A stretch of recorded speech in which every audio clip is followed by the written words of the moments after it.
Jonathan Hayes had spent a lifetime building wealth, yet on that sweltering afternoon in Kentucky his fortune was of little use. Stranded on a desolate road with a flat tire and no phone signal, frustration settled in. The retired businessman was accustomed to solutions appearing at the snap of his fingers, but today he was forced to wait. Just as impatience bubbled to the surface, a young boy, no older than 14, approached. Effective dressed in a faded t-shirt and worn-out sneakers, the boy exuded quiet confidence. "Got a flat, sir?" he asked, his voice steady. Jonathan hesitated before nodding. "Yes. I was hoping to call for assistance, but I can't get a signal." The boy smiled. "I can help." Without waiting, he knelt beside the car, his hands moving with practiced ease. Jonathan watched, a strange feeling creeping over him. Humility. This child, who appeared to have little, carried himself with dignity. He refused payment when the job was done, simply tipping his head in polite farewell before walking away. As Jonathan continued his drive, the boy lingered in his thoughts. His selflessness, his quiet assurance, qualities that money couldn't buy, left a mark. That evening, in his grand but lonely home, Jonathan found himself staring at his untouched dinner, unsettled. The boy had given without expecting anything in return. For the first time in years, Jonathan questioned what truly mattered. The wealth he had spent his life accumulating suddenly felt empty, and for reasons he couldn't yet explain, he knew this wasn't the end of the story. It was only the beginning. The next morning, Jonathan Hayes couldn't shake the memory of the boy who had helped him without expecting anything in return. It was a rare encounter, one that left him feeling something unfamiliar, unfinished. He had met countless people in his lifetime, but few had left an impression like that young boy with the quiet confidence and selfless nature. Unable to ignore the pull of curiosity, Jonathan found himself driving down the same stretch of road, scanning the horizon for any sign of him. He stopped at gas stations and small diners, asking if anyone knew of a young boy who often helped others. Most shrugged, offering no answer, until an older woman at a small cafe finally spoke up. "Sounds like you're talking about Caleb," she said, wiping her hands on her apron. "That boy's always helping folks. Lives with his mama over in Harlan." Harlan was an hour's drive away, nestled in the foothills of the Appalachians. Jonathan barely noticed the winding roads or the scenic beauty. His mind was fixed on the boy. Who was he? What kind of family had raised someone like that? When he arrived in Harlan, the town was quiet, lined with modest homes and small businesses. After asking around, he was directed to a small house on the edge of town. The home was worn but tidy, with a sagging front porch and a yard that showed signs of hard work. He hesitated for a moment before knocking. A woman in her early 40s answered, her eyes sharp yet kind. "Can I help you?" she asked, eyeing him with curiosity. Jonathan cleared his throat. "Good morning. I believe I met your son yesterday, Caleb, right? He helped me with a flat tire." Her expression softened. "That sounds like my Caleb," she said with a small smile. "He's always helping folks." "I just wanted to thank him properly," Jonathan continued. "He wouldn't accept anything from me yesterday." She nodded and stepped aside. "He's out back if you'd like to wait." As Jonathan stepped inside, he was struck by the warmth of the home. The furniture was old but clean, and family photos lined the walls. It was a stark contrast to his pristine mansion, yet something about it felt richer, full of life and meaning. For the first time in years, Jonathan felt like he was exactly where he was supposed to be. Jonathan stepped into the backyard, where he spotted Caleb hard at work repairing a sagging section of the fence. The boy looked up, surprised to see him. "Hey, mister," Caleb said, wiping his hands on his jeans. "What are you doing here?" Jonathan smiled, feeling an odd sense of nervousness. "I wanted to thank you again. You helped me when I really needed it, and I just couldn't stop thinking about it." Caleb shrugged, his expression easy and genuine. It wasn't a big deal. But to Jonathan it was. He had spent a lifetime surrounded by people who expected something in return for every action, every favor. Yet here was this boy, raised with so little, giving without hesitation. It unsettled Jonathan in a way he didn't expect.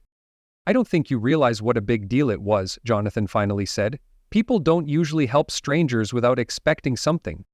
Caleb tilted his head slightly, as if confused by the statement. "I don't see it like that," he replied. "If someone needs help and I can do it, why wouldn't I?" Jonathan was struck by the simplicity of the boy's logic. He looked around the yard. The patched-up fence, the worn grass, the rusted swing set in the back. It was clear Caleb's family didn't have much, but they made do with what they had. "You've got a good head on your shoulders," Jonathan said. "Your mother must be proud." Caleb grinned. "She works hard. I just try to help out where I can." Jonathan nodded, a sense of admiration washing over him. This boy, without realizing it, had given him something he didn't know he was missing, a reminder of what truly mattered.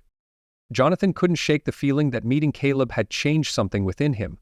The boy's simple act of kindness, his refusal to accept money, and his quiet sense of dignity had left a profound impact.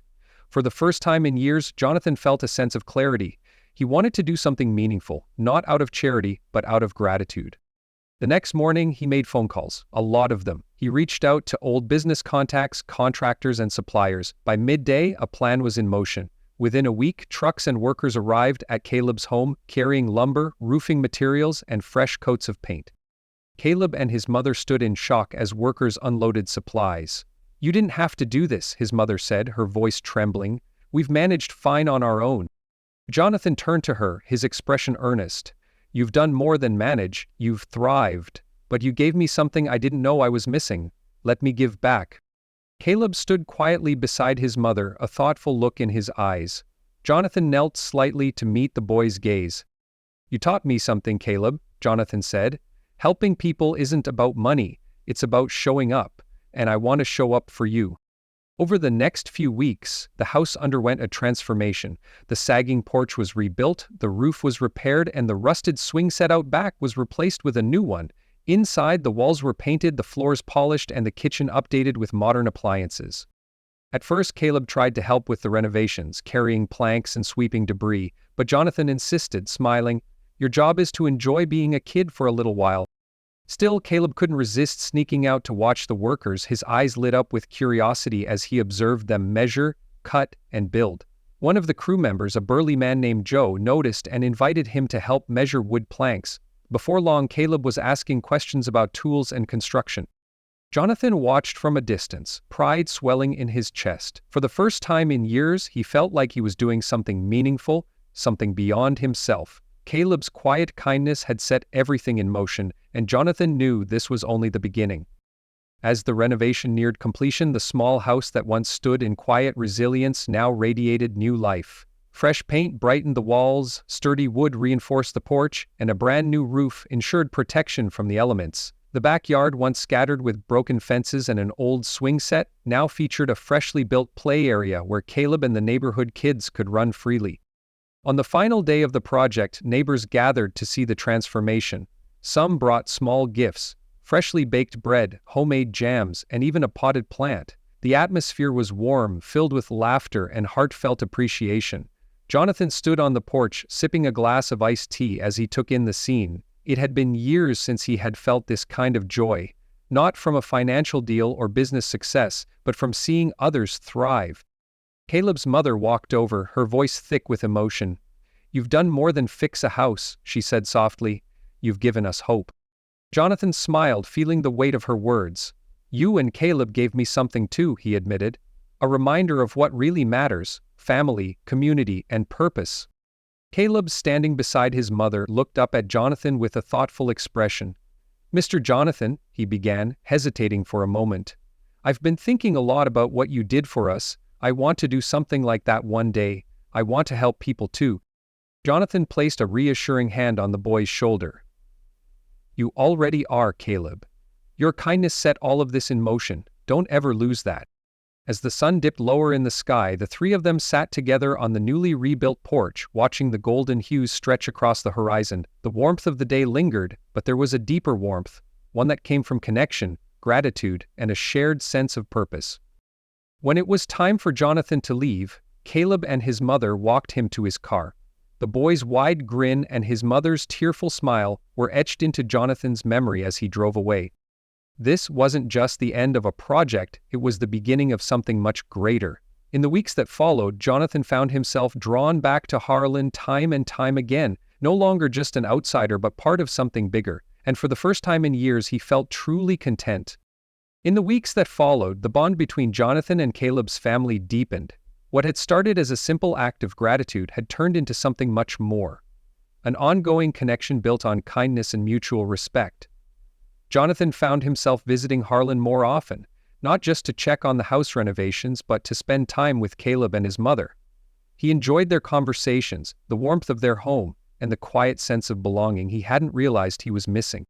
Caleb, in turn, discovered a new passion. Watching the workers repair his home had sparked his curiosity about construction and engineering. Whenever the crew was on site, he'd be there, asking questions and learning. Seeing the boy's enthusiasm, Jonathan arranged for him to shadow the workers, giving him a hands-on opportunity to develop skills. It was clear that Caleb wasn't just helping, he was growing, learning, and building a future for himself. One afternoon, as Jonathan prepared to leave after another visit, Caleb's mother walked him to his car. "You've changed our lives," she said, her voice filled with gratitude. Jonathan shook his head. "Caleb changed mine first," he replied. As he drove back to his estate, he realized that wealth wasn't about how much money he had, it was about what he did with it. He had spent years chasing financial success, yet the fulfillment he had been searching for had come from the most unexpected place, a young boy with a kind heart and a willingness to help a stranger. This wasn't just an act of charity, it was a lesson, one that reminded Jonathan of the power of generosity, humility, and the simple beauty of human connection. As time passed, Jonathan found himself drawn back to Harlan more frequently. The town, once just a dot on the map for him, had become a place where he felt truly at home. He had spent decades in a world of wealth and privilege, yet it was in this modest town, surrounded by people with far less material wealth, that he discovered something priceless: genuine human connection. Caleb's curiosity about construction had blossomed into a passion. With Jonathan's support, he spent time shadowing the workers, learning about tools, measurements, and building techniques. The boy's enthusiasm was infectious, and it was clear that he wasn't just interested, he had a natural talent. Jonathan, seeing the potential in him, decided to take it a step further. He reached out to contacts and arranged for Caleb to receive an apprenticeship with a reputable construction company in the area. It was a small step, but one that could shape his future. One evening, as Jonathan sat on Caleb's newly rebuilt front porch, the boy joined him, eyes full of excitement. "Mr. Jonathan," he said, "one day I want to build homes for people who need them, just like you did for us." Jonathan felt a lump in his throat. "You already have the heart for it, Caleb," he said. "And with time, you'll have the skills too." For the first time in years, Jonathan felt fulfilled in a way his fortune had never provided. He had learned that true wealth wasn't measured by money, but by the impact one had on others. Caleb's kindness had set everything in motion, and Jonathan knew that this was just the beginning of something far greater than himself. In the weeks following the renovation of Caleb's home, Jonathan found himself visiting Harlan more frequently. What had started as an act of gratitude had become something deeper, something personal. The town, its people, and especially Caleb had left an imprint on his heart. Unlike his vast estate, which often felt empty despite its luxury, Harlan was filled with warmth, purpose, and a sense of belonging that Jonathan hadn't felt in years.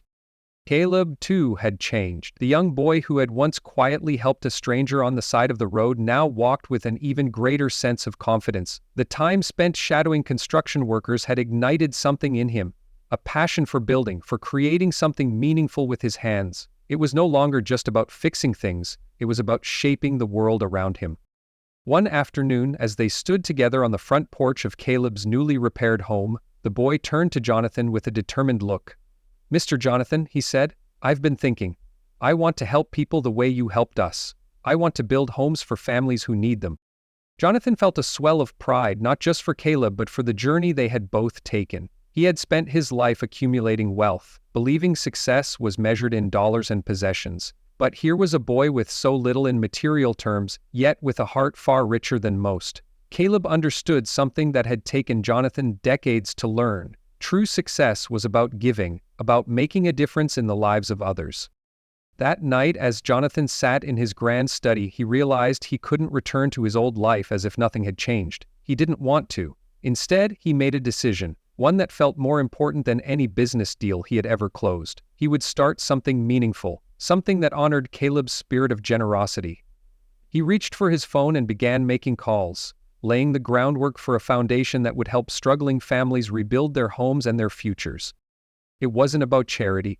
It was about opportunity. It was about showing up just as Caleb had, without expecting anything in return. For the first time in his life, Jonathan Hayes knew exactly what he wanted to do, not for himself, but for others. And that was a legacy worth leaving behind. As we grow older, we often reflect on what truly matters in life. The story of Jonathan and Caleb reminds us that wealth is not measured by money or possessions but by the impact we have on others. Caleb, despite having little, possessed something invaluable: kindness, integrity, and a willingness to help without expecting anything in return. His selflessness changed Jonathan's perspective, showing him that true fulfillment comes from giving, not just receiving. For older adults, this lesson is particularly meaningful. Many have spent their lives building careers, accumulating assets, and striving for success. But in the end, what brings the greatest satisfaction is not what we own, but how we use our time, wisdom, and resources to make a difference. Whether it's mentoring a young person, lending a helping hand to a neighbor, or simply sharing kindness in small ways, our ability to contribute never fades. Caleb's story teaches us that no matter our circumstances, we always have something to give, and often the smallest acts of generosity, offering help, sharing knowledge, or simply listening, can leave the biggest impact, because in the end, life's true purpose is not about what we take, but what we give.